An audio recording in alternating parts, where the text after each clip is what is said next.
Avec cette période très particulière, les municipalités sont un peu dans l'urgence en ce qui concerne l'aménagement public.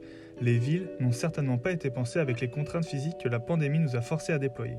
D'un côté plus optimiste, la pandémie, qui nous encourage à passer plus de temps à l'extérieur, force l'amorçage de plusieurs projets qui étaient programmés sur une échelle moyen terme.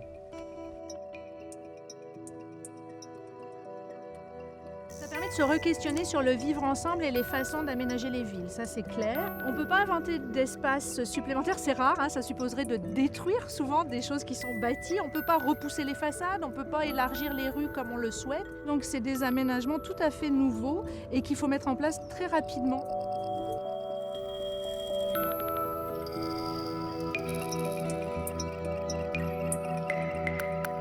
Les espaces vacants apparaissent et disparaissent au gré des transformations de la ville. Depuis quelques années, des associations et des organismes à but non lucratif se sont formés avec la volonté de se réapproprier les espaces laissés à l'abandon pour les embellir.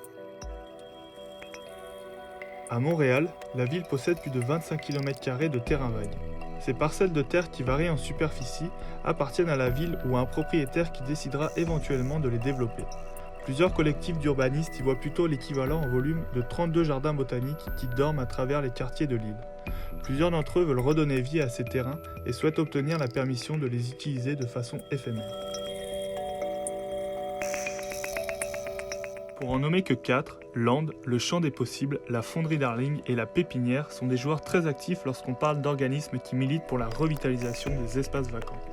À travers les dernières années, ces organismes se sont imposés la mission de créer des lieux rassembleurs au cœur de la vie de quartier et d'accompagner les municipalités dans le développement de leurs projets. Ceux-ci utilisent donc l'espace public comme moteur de changement social ayant le potentiel de jouer un rôle majeur dans la qualité de vie de nos villes.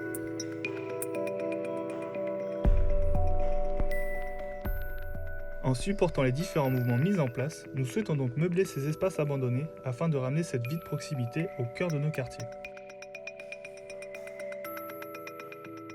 En proposant une infrastructure formule clé en main pour la ville de Montréal, nous avons conceptualisé des modules éclairés, modulaires et complètement indépendants au niveau énergétique.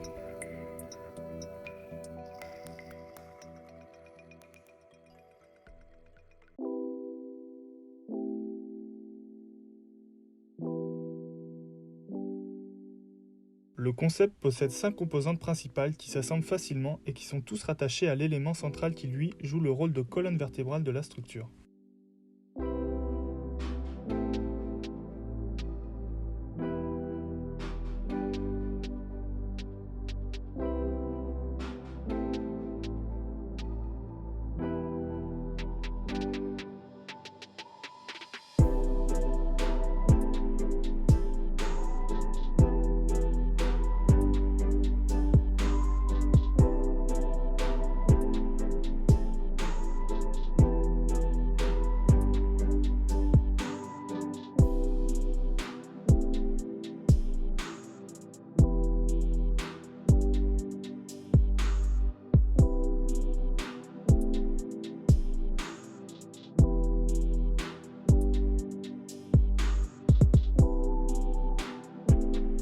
Le concept, se voulant entièrement indépendant au niveau énergétique, possède 3 technologies de récolte d'énergie pour pallier aux 3 niveaux d'éclairage que possède la structure.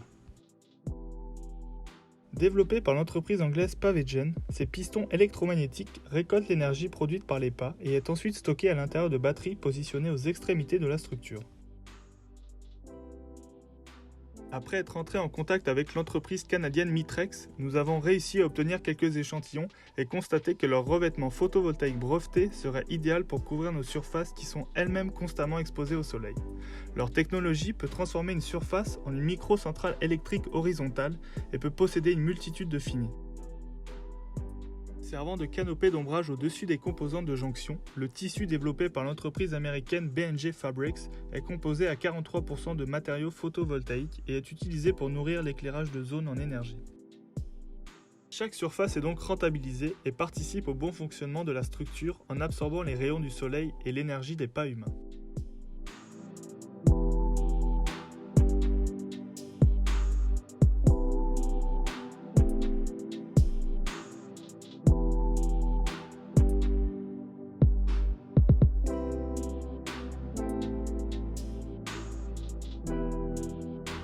Les 8 entrées de connexion nous permettent de varier la direction des structures déployées dans l'espace. Ce concept cherche donc à revitaliser les espaces vacants de façon temporaire pour améliorer le cadre de vie dans les quartiers vivants de notre ville.